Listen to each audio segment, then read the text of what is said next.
Well, they're still driving by. They never give up. Ever give up.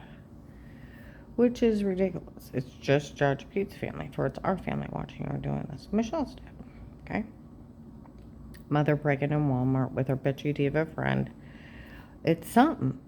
Nobody will help her and do the right thing. And we have it set up so no one will do it. And they'd rather go after her than do the right thing and help her. And they're laughing at me in Walmart in front of people. I told you, the apartment building for me, third one close to the fence, was part of it. They were out telling some guy with a New York accent, I don't want anything to do with this. I found out it's just that family doing this to her. Well, he's like, well, we got it set up that we'll just let nature take its course, and everything they did to her, she'll die from. Stinking dirty bastard. Okay. They said that there was a mob lord involved, and I'm thinking, why would a mob lord be involved? Well, there was lights flashing above my house. I live 10.6 miles out of town in the middle of woods, in the middle of field, of farmlands, in between two lakes, off of Route 5, 76, Route 14, and not far from 77. In the middle of nowhere, 10, 15 miles from each town, and they're small towns. Okay? Perfect place. There's lights flashing above my house. You walk in the backyard, and your phone's scrambled. I told you before this started. I called my oldest and I told him about the lights flashing. He said it was angels fighting over my soul. Okay. Then I called him and walked in the back area, and he's like, Mom? When I answered, I'm like, hi. He's like, I almost didn't answer. It didn't come up with your phone number. And it echoed like I was in a hallway. They're scrambling numbers in the backyard, flashing lights. They're drug dealing out there. Okay? Well, that would make more sense of a mob lord. Drug dealing. Perfect place. No street lights. In the middle of nowhere. Okay?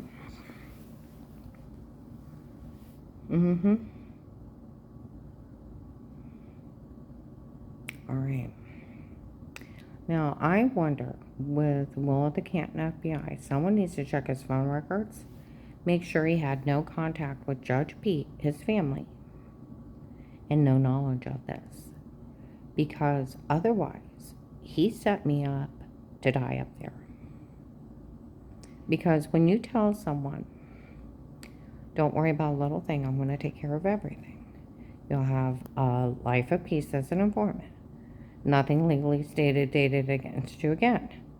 No man will ever touch you. And only for you will we ever do this for. Always put it back to the traffic ticket, even when it's over, for working this case. I'll pull you out if it gets too bad.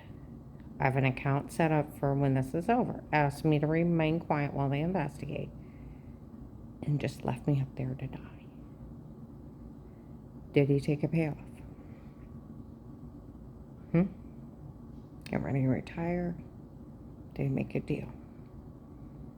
Because it's awful coincidence that where he needed a witness, and I told him I had Sarah. Sarah said she called him several times, left her number, and he didn't call her back. Why wouldn't he call back a witness? He asked for it. Why wouldn't he pull me out? Why didn't he arrest Dave in 10 days when he was caught on the phone during the beginning of the investigation of Dixie and the baby are next? We'll teach Josh a lesson. He's so angry he cut his hands off so he couldn't work anymore. And for this list, and we'll move on to William Watt next. I called his secretary. Yeah, she yelled out, well, he's got a list, I'm working on it. And he left me up there to die.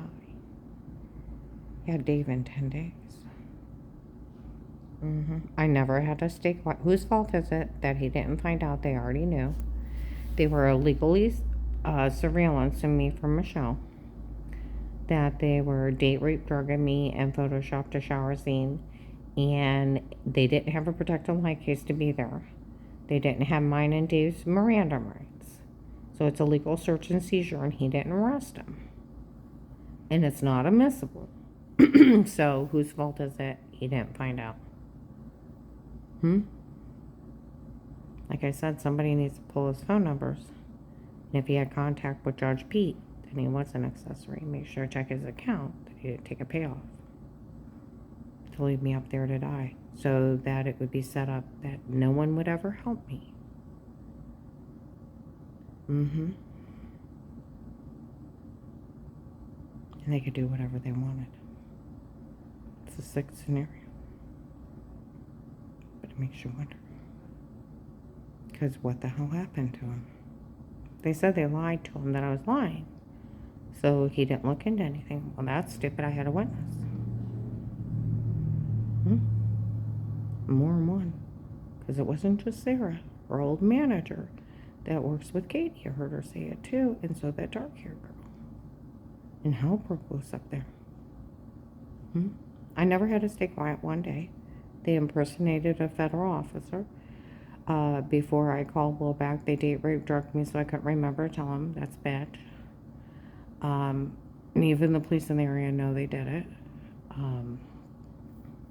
Like I said, he may just been a next door neighbor. He was seen. I lived at 4490 John Thomas. The next house over is a duplex. There was an old lady staying on one side and a group of men on the other side. He was seen in the picture window. He may be on the lease, or they know who he is.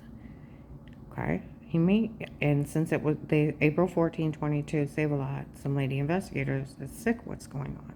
The word sick.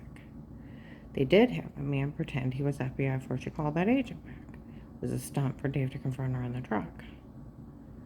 They had people pretend to be her kids, bad-mouthing her kids, knew nothing about it.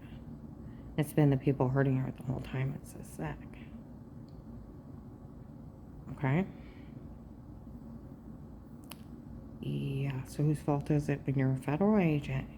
You have an informant, you have an agreement with, and you leave them up there to die. I never had to stay quiet one day. They already knew. Impersonated an officer and told on me and drugged me up. And then they told everybody they were FBI, and they were nothing but dirty cops. Like the Tuscarora sheriff said. You need to get a hold of the FBI and tell them the rest of the Portage County sheriffs were doing this. Because I told you. What are they someone gonna say to me? The Portage County sheriffs broke in your house and started stalking you on your own from your jail? You arrested them, right? They photoshopped a shower scene. I heard about the disgusting thing. By more than 10 people. They date rape drugged you. And told you to say something stupid. You arrested them, right? Because unless they can pull out a special protected life case out of their ass, and mine and Dave's Miranda rights in a statement telling us, there's a threat on my life. Police and agencies can only be in a home under a threat of life. Failure to notify for initiating as abuse and misconduct goes to the right of privacy. Legal search and seizure. Looked it up on Google. Any police taping you unaware in your home, they lose their badge. They get 1 to 4 years, and it's not admissible. They can't. Police cannot just break in your house and want to. It throws the whole case out. That's why Officer Reinhardt Louisville giggled like a little girl. Until Will took your statement and agreed to protect you, they couldn't even be in your home. That's why that officer that was being part of it, that was at Liberty House sharing at CSE, said that he made a statement that he asked Dave about those people threatened me, which made Karen around the house, state case. That Will created, and that's what cops in uniforms call it. September 27th, 18, legal. And in that legally bugged house, must have been in protective custody. It's so many crimes. It's a house of horror. And someone does need to help me. You need to prove to Judge P he's nothing but a retired hack and a crook, and him and his serial killing family mixed in with a big bunch of drug dealers isn't funny. Selling police information, corrupting some dirty cops up there. I'll tell you what, I was on their webpage. One of the Portage County sheriffs already got arrested a couple years ago for being a serial rapist. They're crooked up there. They think there's some rogue cowboys and they can do whatever they want. And what's scary? The Starr County Sheriffs work here and around the house. They knew of all the crimes and sat back and let some crooked cops hurt me. And they didn't call the FBI and they didn't call the Department of Justice. And they didn't get me out of here. They need to answer for their crimes of aiding and abetting. I told the Department of Justice about them, and they better have a damn excuse. And what are they going to say?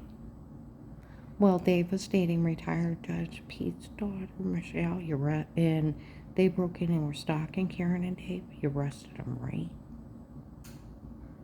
Called us to come arrest them or the FBI, right? Well, they photoshopped a shower scene. You arrested them, right? You told somebody else to arrest them and you got a hold of somebody higher.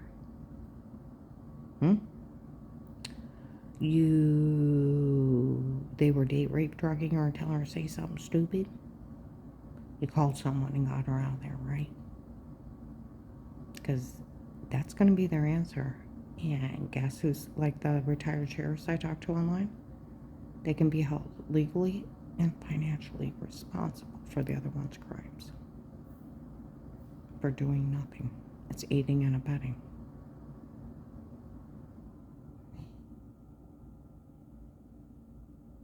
Somebody needs to get me out of here. And somebody needs, like they said, we know there's a judge's family involved. But people need to do their damn jobs. And they do. And honestly, need to do their damn jobs.